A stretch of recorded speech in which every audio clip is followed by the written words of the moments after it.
Cokro Aminoto merupakan pahlawan nasional yang sangat dihormati oleh berbagai kalangan di Indonesia. Pemerintah kolonial Belanda menjulukinya sebagai Raja Jawa tanpa mahkota. Sikap tegas Cokro terhadap penjajahan menjadikannya salah satu tokoh pergerakan yang memiliki kedudukan istimewa pada masa kebangkitan nasional. Rumahnya di Gang Peneleh, Surabaya juga pernah menjadi tempat kos bagi tokoh-tokoh pergerakan lainnya, seperti Musso, Soekarno, hingga Kartosuwiryo. Di episode kali ini, kita akan membahas sosok guru bangsa bernama Cokro Aminoto. Mari simak selengkapnya.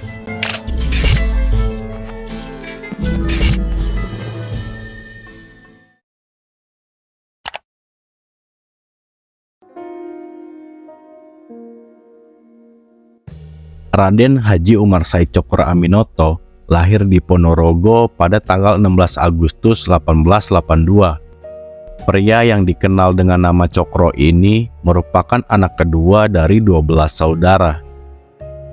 Cokro lahir dan dibesarkan dalam keluarga bangsawan. Karena itu ia berhak untuk menyandang gelar Raden Mas.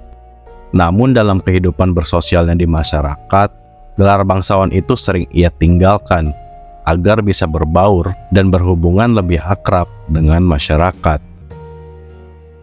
Cokro memiliki istri bernama Raden Mas Ayu Suharsikin, putri Wakil Bupati Ponorogo. Keduanya dikaruniai 3 anak, yakni Harsono, Anwar, dan Utari. Utari kelak menjadi istri pertama Soekarno. Jika ditinjau dari garis keturunannya, Cokro terwarisi darah bangsawan dan ulama. Buyut Cokro bernama Kyai Bagus Kasan Besari, seorang ulama karismatik, pemilik dan pengasuh pesantren Tegalsari di Ponorogo. Kakek Cokro bernama Raden Mas Adipati Cokronegoro, seorang pegawai pemerintah Hindia Belanda. Ia pernah menjadi pamong praja hingga bupati di Ponorogo. Sedangkan ayah Cokro bernama Raden Mas Cokro Amiseno, yang bekerja sebagai pamong praja juga. Ia pernah menjadi wedana di Kawedanan Klecau, Madiun. Semasa kecil, Cokro adalah anak yang nakal. Berkali-kali ia dikeluarkan dari sekolah. Masyarakat sekitarnya juga mengenal Cokro sebagai anak pemberani yang suka berkelahi. Sejak kecil, Cokro juga mempunyai kepedulian terhadap kaum lemah. Bahkan Cokro juga melawan kaumnya sendiri, yakni para priai, karena melanggengkan feodalisme. Sebab kondisi sosial pada saat itu adalah masyarakat yang penuh kontradiksi. Cokro hidup di dalam suasana penjajahan dan kebangsawanan yang kolot. Sang ayah sangat tegas dalam mendidik.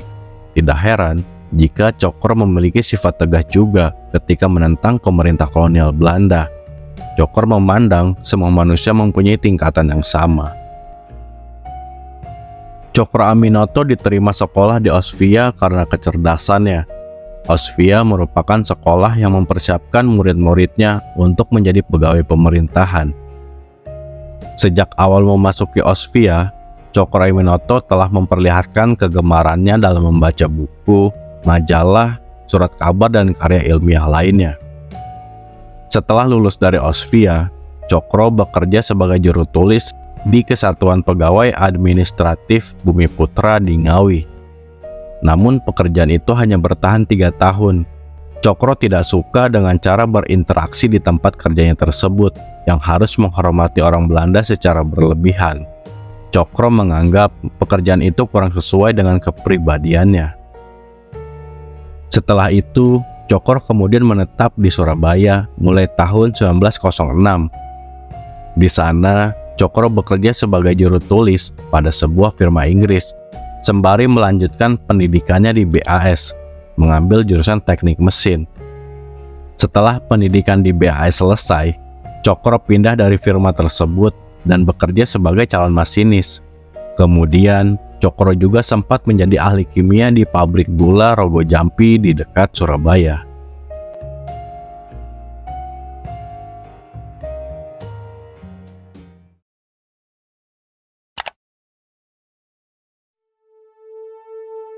Saat bekerja di pabrik gula di Surabaya itu, Cokro Aminoto yang sering menulis di beberapa surat kabar dan majalah sudah dikenal sebagai orang yang kritis dan radikal.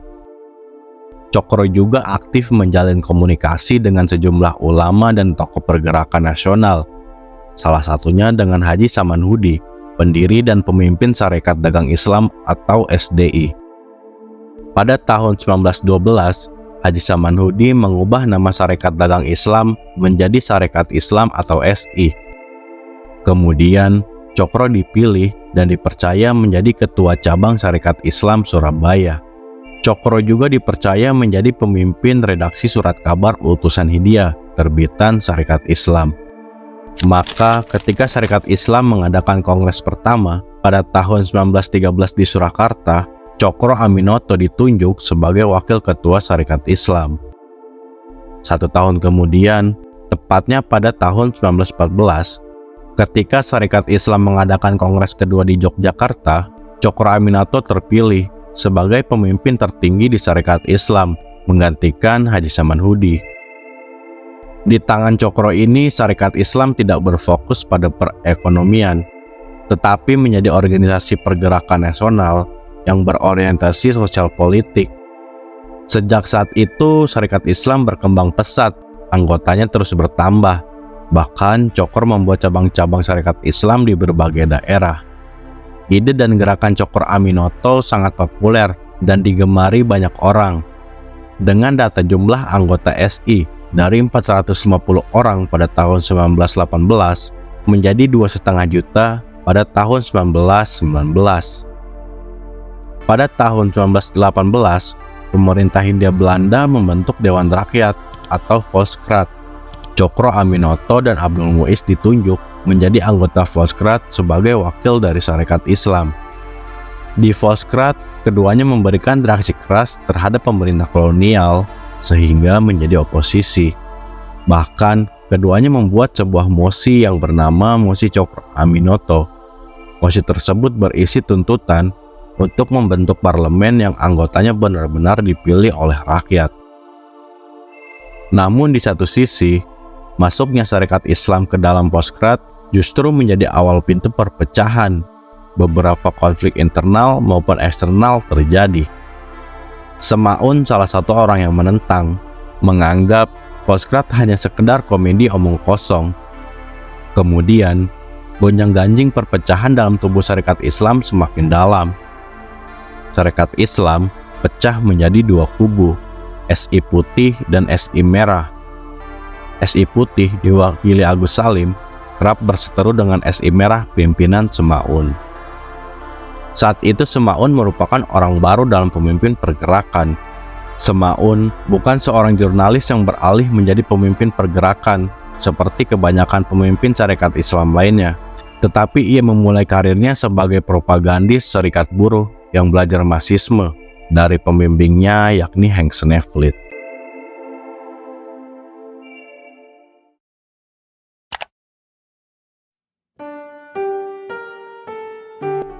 Perjalanan hidup Cokro Aminoto tidak terlepas dari perannya dalam Sarekat Islam.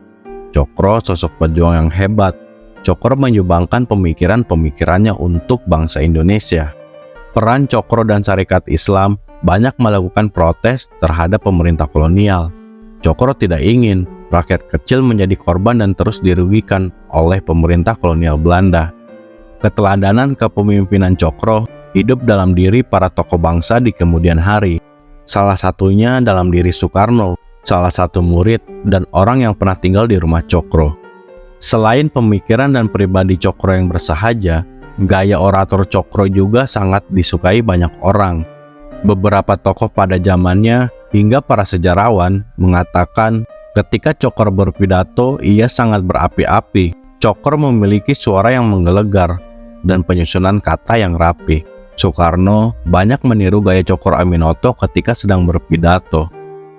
Di hari tuanya, Cokro masih terus berjuang bersama Sarekat Islam, bahkan kerap menghadiri Kongres Sarekat Islam yang saat itu sudah menjadi sebuah partai politik bernama Partai Sarekat Islam Indonesia atau PSII. Kemudian, kondisi Cokro Aminoto mulai melemah, ia bahkan tidak bisa berjalan. Cokro wafat pada 17 Desember 1934 di Yogyakarta pada umur 52 tahun.